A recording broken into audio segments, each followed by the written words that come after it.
Honourable Minister of State for Western Economic Diversification. Well, thank you very much, Mr. Speaker. It gives me great pleasure to rise in the House today to speak to this Act, which I think addresses some important concerns that have been raised through recent court rulings, which have been discussed in debate already today, as well as clarifies some of the procedures by which certain types of voters participate in our democratic process.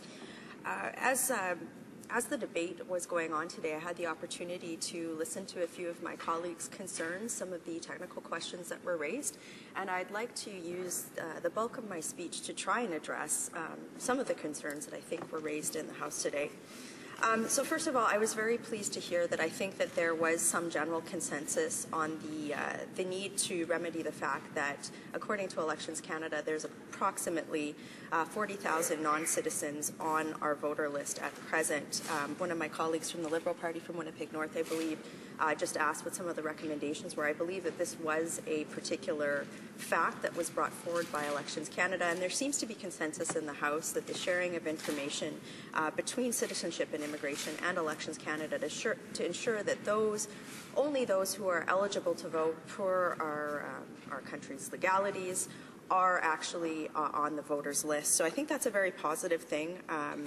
Just to clarify for the House, what this Act will do is authorize the Minister of Citizenship and Immigration Canada to provide the Chief Electoral Officer with names, genders, birth dates, and addresses of non-citizens, so Elections Canada can cross-reference and remove them from the National Register of Electors. One of the things that came up, I've heard several times, both in questions as well as in speech, is that there's no evidence of riding shopping.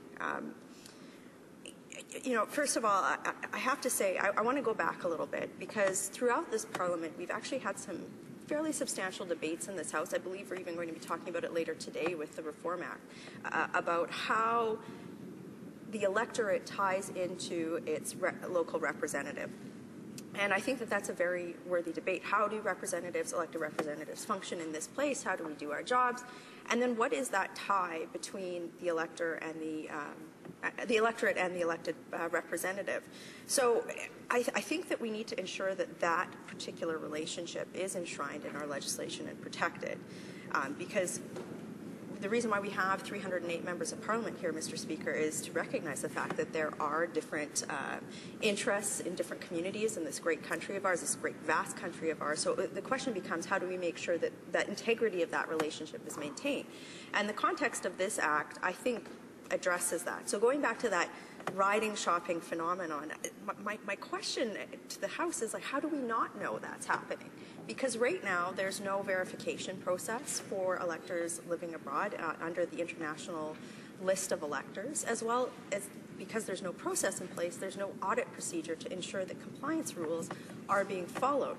So I'm actually quite supportive of putting legislation in place which requires a verification of the different voting requirements that are contained in this bill for that reason.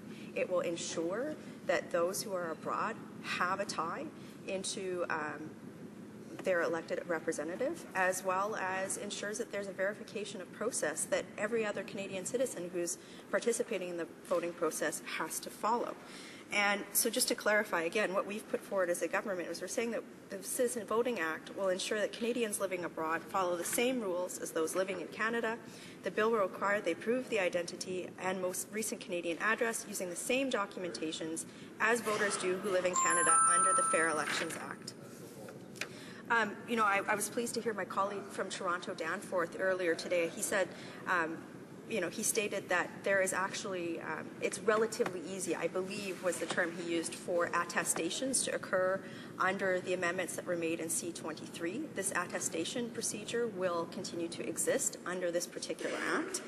And I think that having this particular requirement of the verification will ensure that we have that data that both ensures compliance and also ensures that link to a particular community and elected representative in Canada.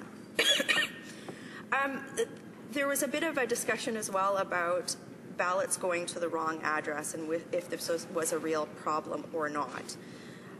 We go to great lengths, Mr. Speaker, in this country to ensure that the balloting process on on-site elections during a writ it's sacrosanct. We have to make sure that ballots are handled with utmost care. It's the reason why we have scrutineers on our elections campaign. And so we should be trying to prevent problems, and certainly making sure that a ballot, which gives you a democratic right to vote for an elected representative, is being sent to a correct address. I think, we shouldn't be arguing over whether or not this is a problem, because it is a problem if it goes to a wrong address, and this act will certainly rectify that.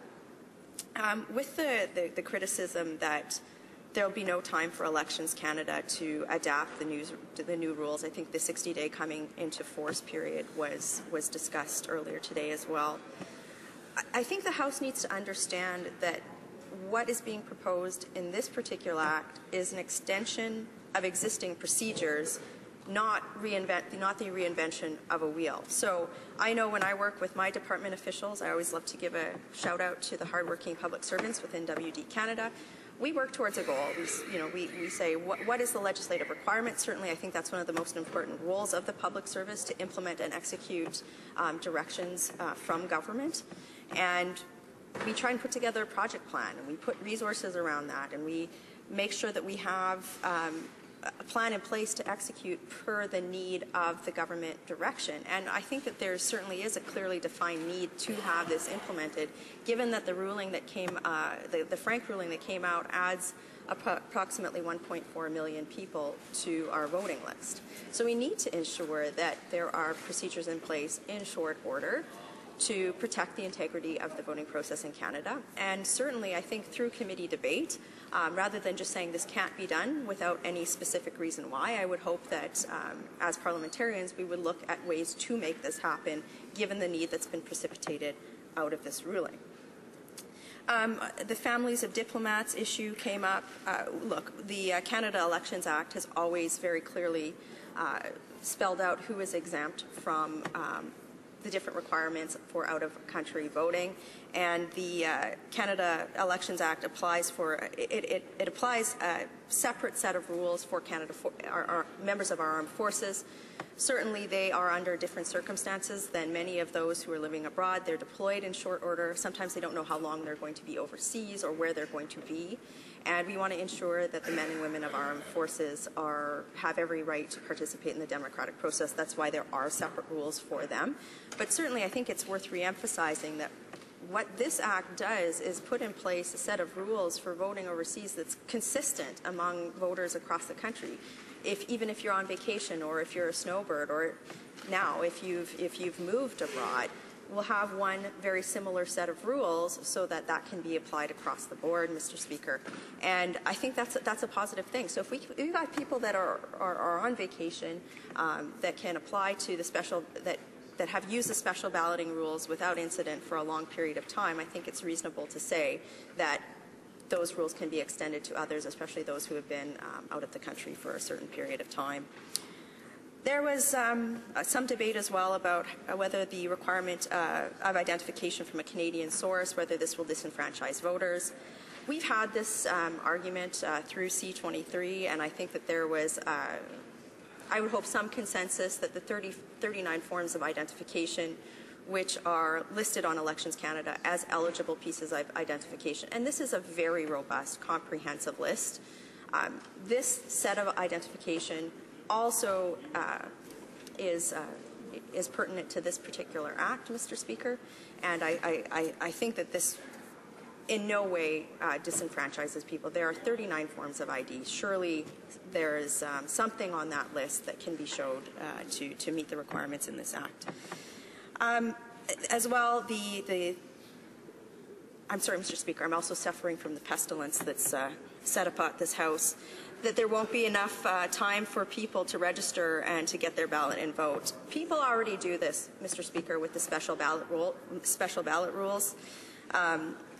If my colleagues would avail themselves, the special ballot rules are readily available on Elections Canada, and many of the rules that are contained in this act are similar. This has been, again, happening with ease for a lot of people.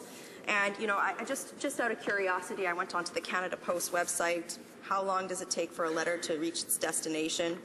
And it says for international letters, 4 to 7 business days, Mr. Speaker. So given the variety of ways that people can register to vote, be it online, on the embassy, by fax, there's a way for people to get that information and interact. So I certainly support this law. I think it provides great clarity given the Frank ruling, and I thank you for your time today.